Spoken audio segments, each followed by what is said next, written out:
Hello, everyone. I'm Lopi Clint. Welcome to Late Night Meditation. As always, it's great to be here online with all of you, whether you're watching from Zoom, YouTube, Facebook, or Twitch. So, hello again, everyone. Hello, Eric. Hi, Kanoon. Thanks for joining here on Zoom. Hello, Julie, Diane, Hagzo, and Jade on YouTube, and everyone watching on Facebook and Twitch. Of course, if you're watching on Facebook, I am streaming to several pages at once. So if you don't see my face at the top corner, very likely I can't see your comment right now, but I'll always go back and reply, as many of you already know. Hello, Ron. Good to see you. Thanks for joining here on Zoom. And seems like. Oh, okay. YouTube had a little thing that came up, so I was disconnected. But I see comments now. Hello, Ivy. Thanks for joining in on YouTube. So, as always, has everyone been doing your homework? Okay, very good. As always, the homework is whatever you're doing, have relaxation and awareness. It's a great way to help you practice meditation outside the meditation hall. So, whenever you're out doing your thing, make sure you take that time to practice that balance, having relaxation and awareness in everything you do. Thank you very much, Jay. She says, nice background. Okay, it seems like it's working now. Thank you, Hagaza. So, as as today is Wednesday, it's our Wisdom Wednesday. So today there will be a wisdom talk after. So we'll have a short meditation together first to get us nice and ready. And hello, Dalton, Sawyer, Nat, and Sue. Thanks for joining on here on Zoom. And as we practice, remember just 2 steps: relaxation and awareness. Yes, just like the homework. Make sure you sit comfortably. You don't have to force or push or any way, anything like that. You don't even have to look perfect, okay? Just be comfortable. And then let your mind relax by staying with just one thing comfortably. All right? So, is everyone ready for some meditation? Okay.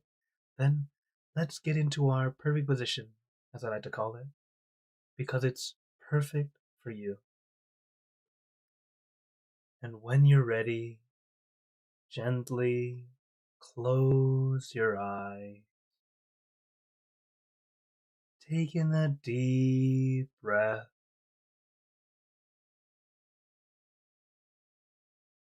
Breathe in the cool, calm, relaxing air,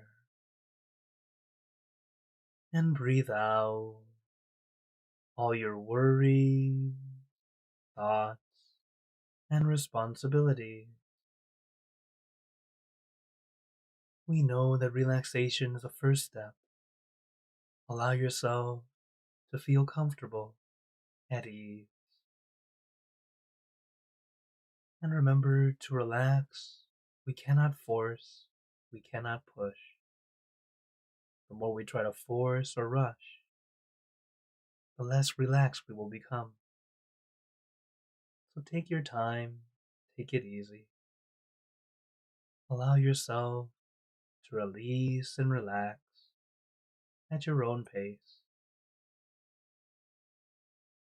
as relaxation is a very important first step, allowing us to let go of our physical body, allowing all the muscles to release and relax, not trying to make it perfect, but adjusting to allow yourself to feel perfect.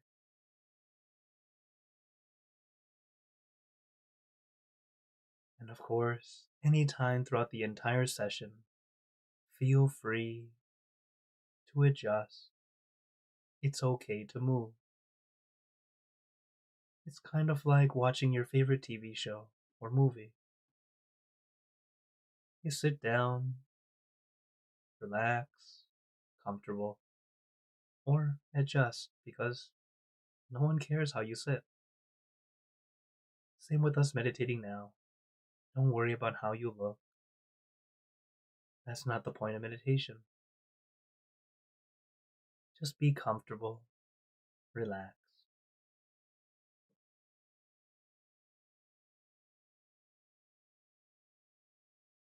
And once your body feels nice and comfortable, or at least comfortable enough, we move on to the next step, consciousness or focus. But it's light and gentle,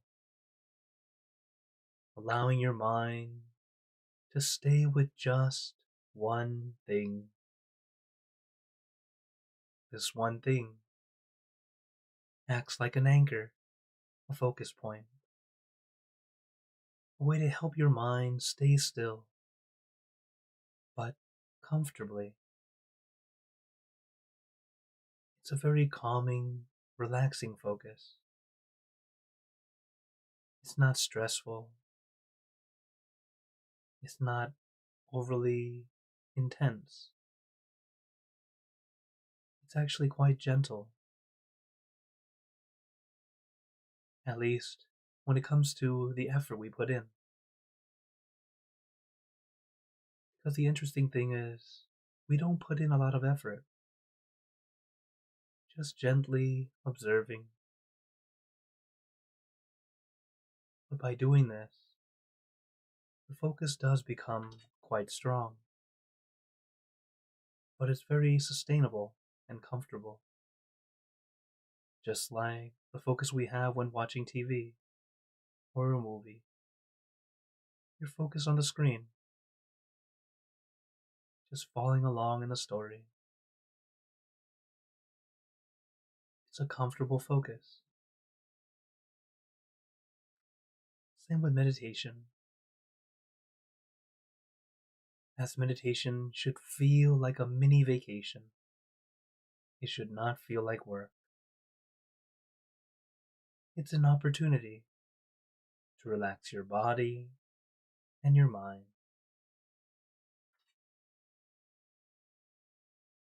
So take your time, allow your body and your mind to take a break, to take it easy.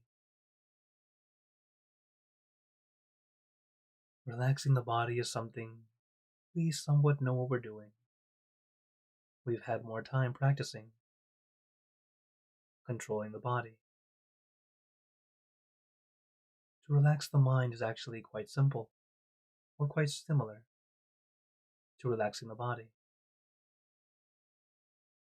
Just like our body, to allow it to relax is not by forcing.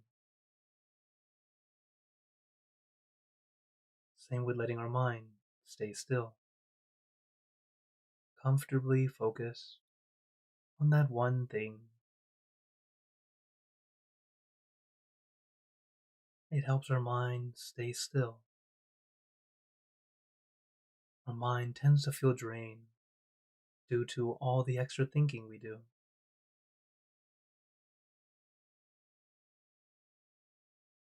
And it's really a jumping around of many thoughts, hundreds of thousands of thoughts, from important to random. Our mind just jumps all over the place. And this is why we practice, to help our mind slow down, take a break, to release and relax.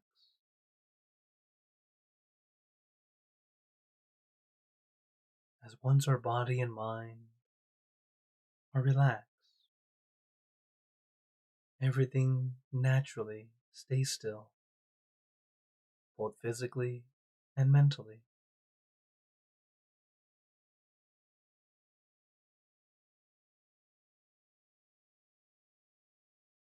But for those who think that meditation is to take control, please let go of that feeling.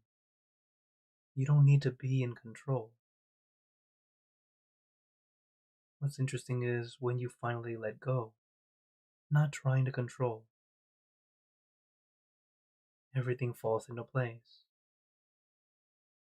which somehow actually gives you more control without you actually trying to control.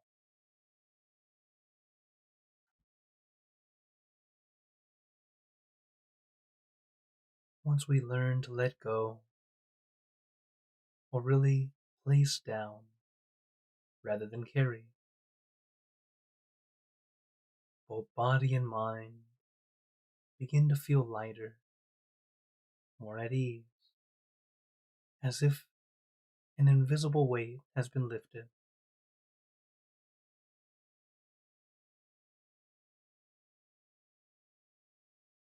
So don't force, don't push. Take your time. Relax your body, relax your mind.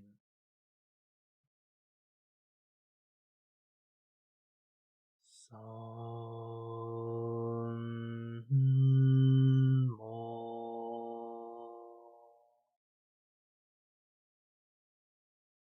Araham.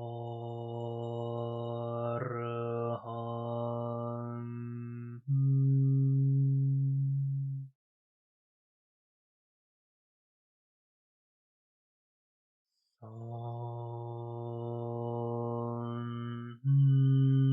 mo.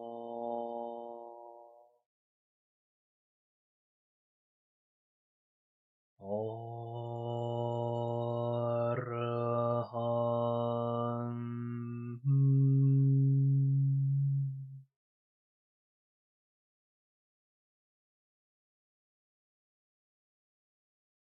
Om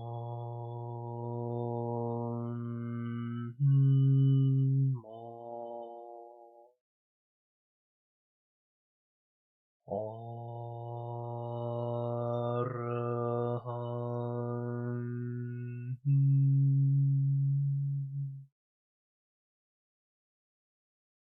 Now let us continue in silence, letting our mind be calm, clear, and peaceful.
Now, let us begin spreading loving kindness.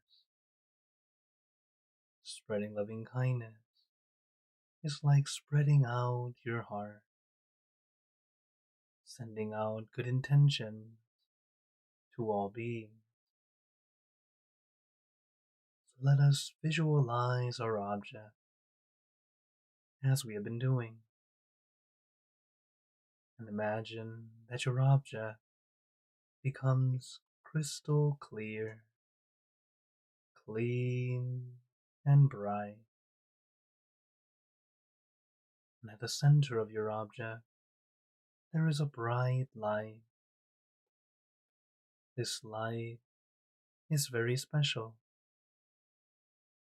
All those who touch this light are instantly happier, healthier, and more at peace. So we let this light illuminate our body, filling our body with light. And let this light shine out from you, filling the room. Let this light spread far and wide, filling the city, filling the state or province,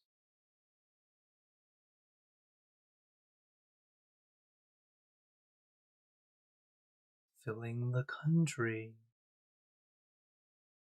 and the surrounding country, until filling the entire world and out throughout the universe. Thinking of our loved ones, our family, our friends, our close and distant relatives, our co-workers, acquaintances, all the people you know, and all the people you don't know, to all sentient beings, all the animals in this world, and even thinking to the heavens, to our friends and relatives who have passed away, wishing well for every one of them. And as we are spreading loving kindness, let us make this wish together for us all to be happy, healthy, wealthy, successful, to gain wisdom, attain enlightenment, for world peace. Let us take a moment to make our own good wishes.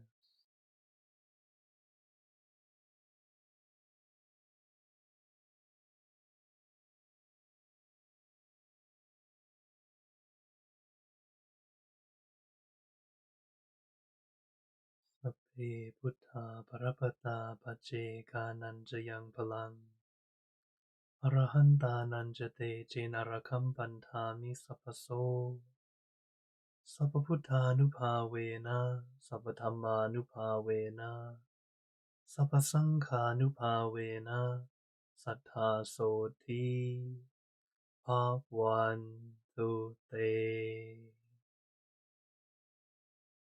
Now, very gently and at your own pace, opening your eyes.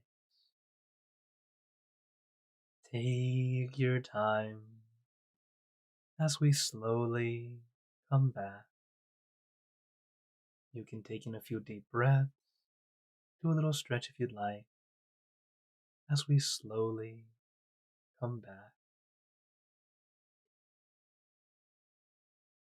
How is everyone feeling? As always, take a moment to notice how you feel. right now, now that we finish the meditation.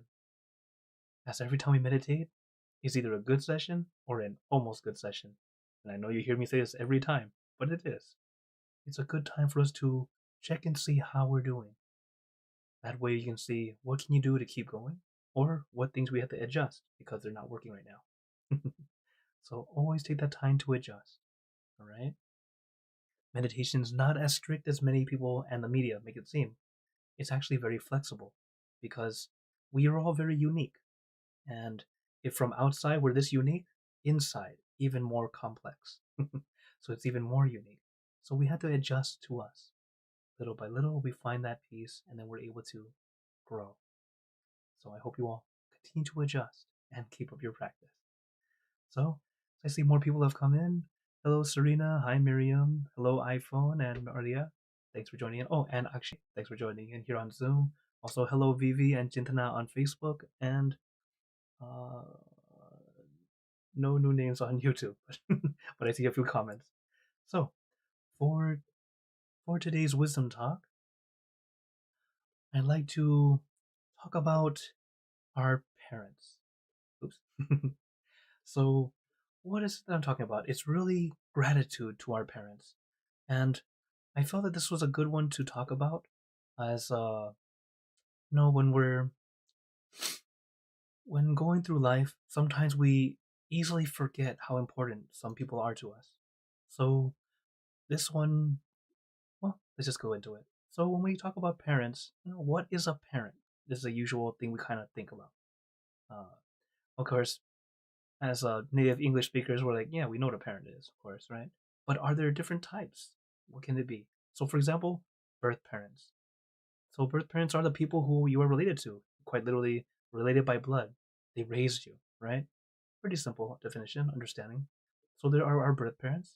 Then, there are also adoptive parents.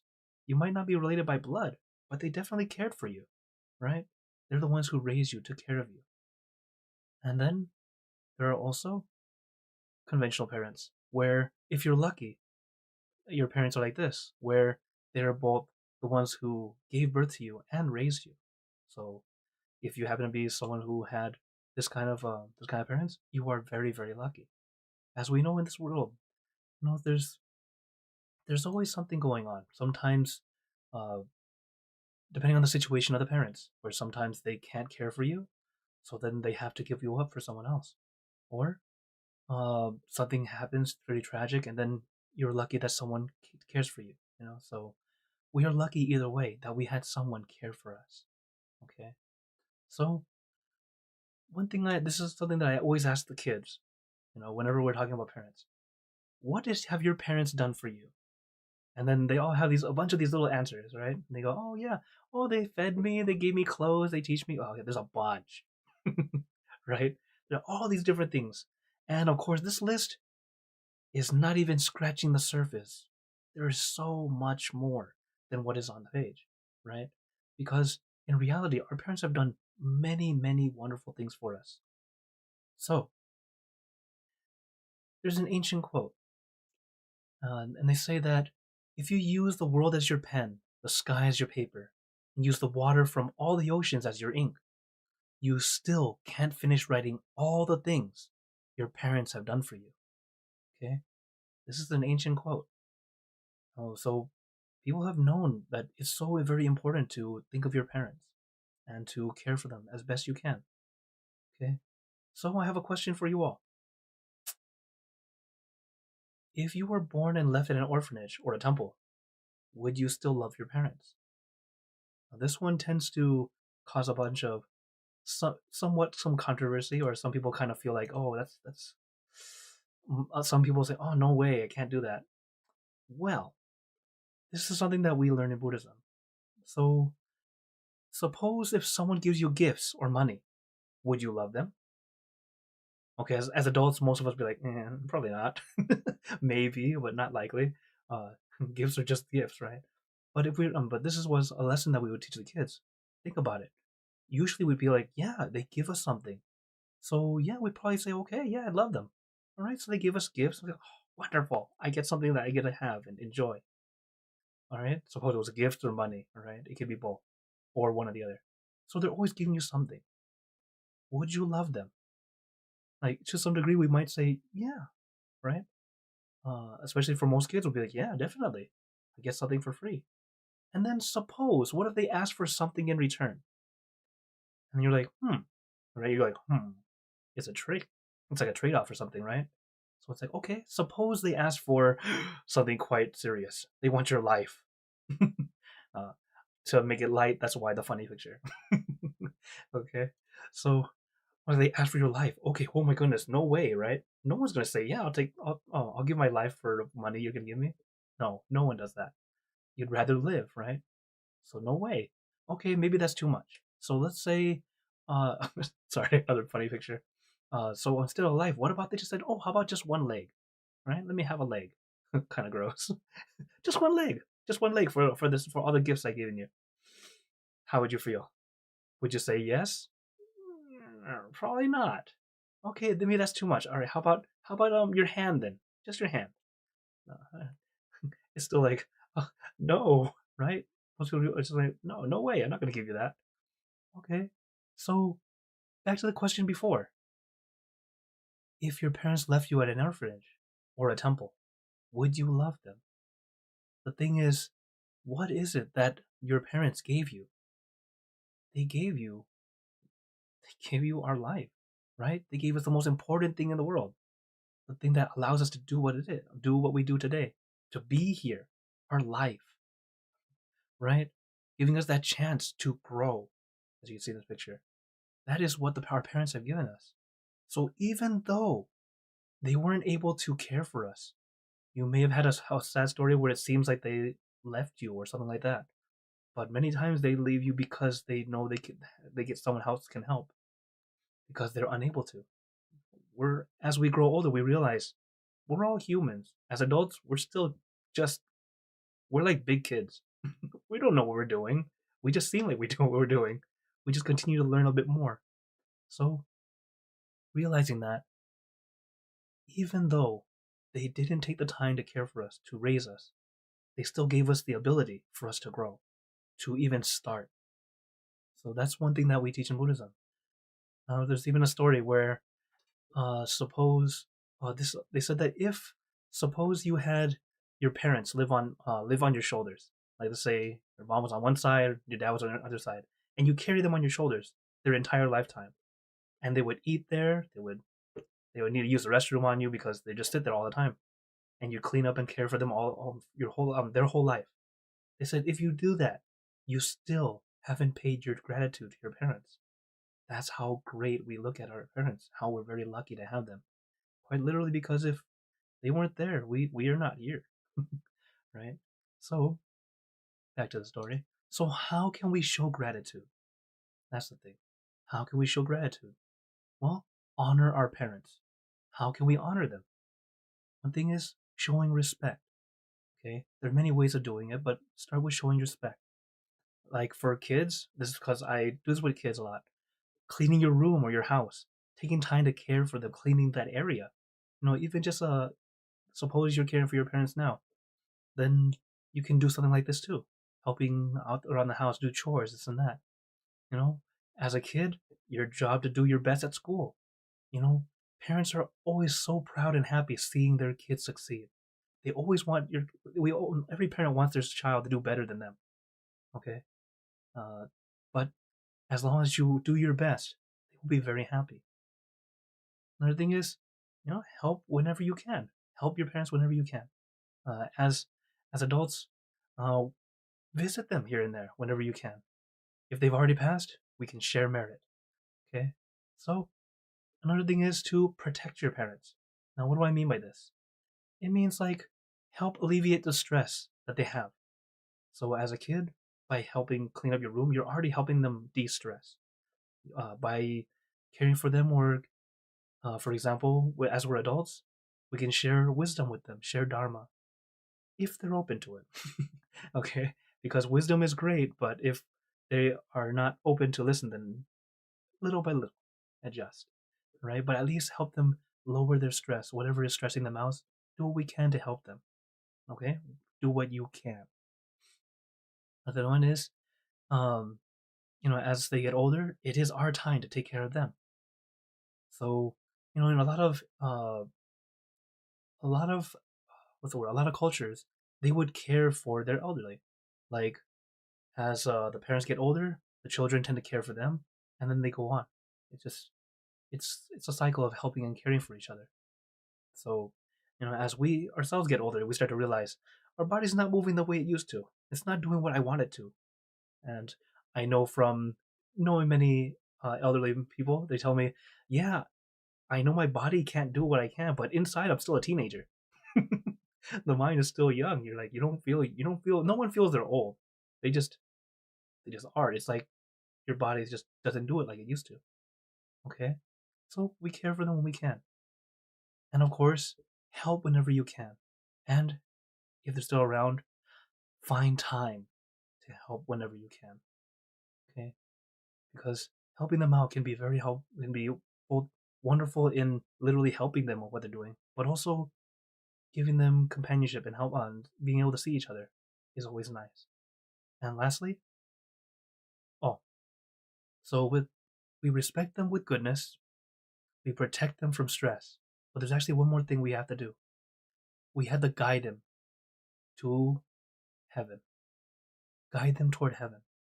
As we get older and they get older, especially as we become adults and they're still around, we share wisdom with them, share dharma with them, helping them realize, hey, this is something that's better. Like, for example, they have a bad habit, and then now you're an adult, you can be like, hey, this is not a good thing, you shouldn't do anymore. You should start to adjust. Of course, they're going to get annoyed because as we get older, sometimes we start to regress. We become more like teenagers as we get older. It's kind of funny, but it happens. So we do our best to kind of help them as best we can, or even, hey, you know what? It'd be great if we go and go help volunteer or go make a donation to your favorite church, temple, etc. Right, or charity. It's like just starting to help them add more and more burden while they're still around. As we talked about last time, our body happens to be the best vehicle for accumulating merit. So that's the thing. Okay. So I hope you all, this is the main summary. We respect them with goodness, protect them from stress, and guide them toward heaven as best we can. You don't have to be a saint or perfect, but doing our best to help them. That's what we're doing. That's how we can show our gratitude to our parents. And if they're not around anymore, continue to share that good energy, just like we do during the last moments of meditation, sharing loving kindness, as well as what we do on New Moon. So I hope you all, you know, take this wisdom as something we can practice and work on while they're still around. If they're not around anymore, we do our best to be the good people we should be, or we can try to be, and then share that good energy. Okay? So this is the little wisdom talk I wanted to share with you all. I hope it was enlightening and give us a different perspective, because I know some people go through their lives feeling they didn't like their parents or whatever. You know, people are people. We're still all humans. There's going to be conflict and problems. But if we can start to share more love, start to realize that they're not perfect, but they did their best. And at least now we're able to do what we can to help the next generation and still care for them too, as best we can. Okay? As we're all just humans doing our best to keep peace. Okay. So now I open the floor to you all if anyone has any questions. And oh, I didn't see earlier. Hello, Sam. Thanks for joining on YouTube.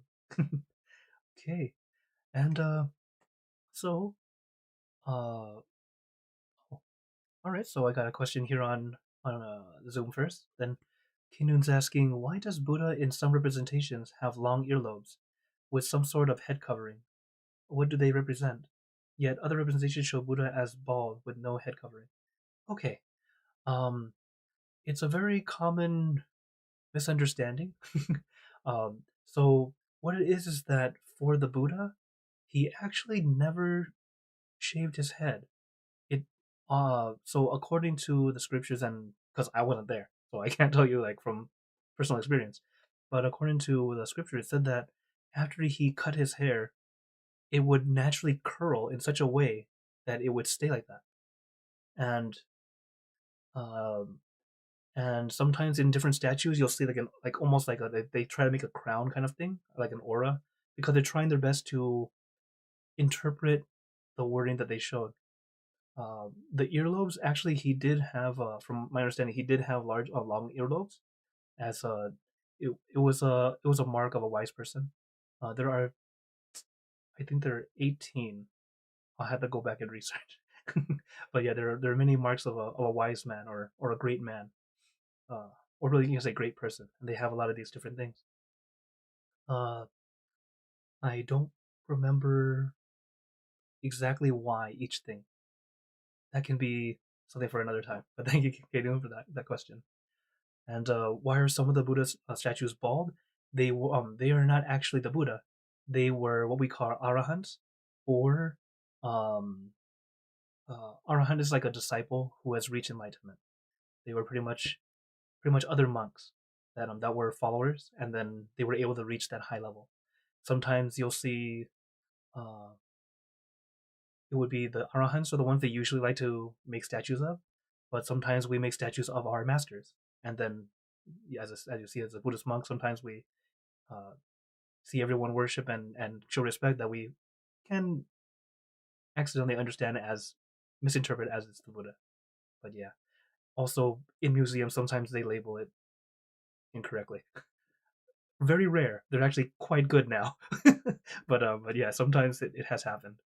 Um, okay, so now for a question on YouTube. Yeah, let me show you guys a clip. Wow. Okay. So Hakuzo says he's asking, what are some practices to cultivate positivity? Huh. With this question, um, it's funny because we talked about parents. I had to say this one thanks to my mom. Just she would teach us to smile. You know, it sounds like a simple and kind of mundane thing, but she would teach us to smile for ourselves. And like the wording that she would say is like, put your arms out. I'm like, okay. So everything in your arm area, right? In your arm length, in this space, that is your world. Your world should be happy. And then once your world is happy, it spreads out and shares to everyone else. So at first, you need to make sure at least your world has to be happy. And this is something she taught me since I was a kid. And so then nowadays, my face naturally looks like it's smiling. I've always then it's now kind of a cue. People know that if I'm not smiling, something's wrong. Because it's like uh, that's just my face. Funny thing that has happened is was it a couple years back? I had to do a passport picture, and apparently you're not supposed to smile. And I tried my best to keep a straight face, but the computer that was scanning said, "Oh, you're still smiling." Like, this is my face. What am I supposed to do? Just trying to figure it out. So, yeah, that was the one thing. Now, why do I say that smiling is the thing that can help you cultivate positivity? Because when you start to smile for yourself, you're looking for, it's like you're trying to create that positive energy for yourself first. Because, yes, I didn't wake up happy all the time. Some days you wake up, you're like, it's not the day today. But what I would do is, while I'm alone with myself, just try to bring my energy up, look for little things that just kind of boost my energy. Like sometimes just looking out the window, seeing the sunrise, if you happen to see that, or looking outside and seeing the sun is out, it's not cloudy, that's nice. Or if it's raining, oh, that's nice, it's raining. It was that mental shift, that mindset shift. And then it helped me start to look more positive, helped me look for that positivity. It helped me look for the half glass full rather than the half glass empty, right? And this is how it started. So this is what I recommend, and that's a practice that has been quite helpful. Not only was the smile great to bring good energy to myself, it also helped show there's some good energy here. So, like I tell you, to practice it, look in the mirror, smile to yourself. The good thing is the first person you see is smiling back at you. And the next thing is you can see how much smile is enough if you don't smile much. If you're not a smiler, grinning is just fine. It's all a start, little by little. Okay? Right. Another question. What was the very first thing you were taught as a monk? Huh. Okay. The first thing I was taught as a monk, uh, how to get dressed. Simply put, because this is not easy to put on. At least if you're brand new at it. Like the worst part is the bottom part of the robe, which is like it's covering your privates. So if you're not wrapped up right, it falls off. So yeah, that was something we had to learn for sure. Uh, and it's a rope. We use like this kind of cloth rope that wraps around. Uh, Rarely you'll like traditionally they would use that. You might see some monks use a belt nowadays just for simplicity, makes it a little bit easier. But then yeah, but in general it's just a rope. All of our clothes is just cloth. This right here looks all fancy. It's one like large blanket kind of thing, but very thin blanket, folded up in a certain way and then wrapped around in this way, with another like sash here or another kind of cloth belt right here. So yeah, the first thing we had to learn was for sure how to get dressed so we're not naked. It can be very awkward. And yeah, we'd spend several days just practicing that. And then the good thing is, generally, we would figure it out by the fourth or fifth day where we wouldn't need too much help, other than people who ordain regularly, like myself. I ordained since I was 10 years old, and I did it every year since then. So yeah, that was the first thing we learned as a monk. Okay, another question. What was the hardest moment for you to forgive someone, and how did you go about eventually doing so? The questions. Okay. Now, this one's a funny question for me now because depending on when you ask me, it'll depend on what I remember. Because nowadays I'm much better than I used to be.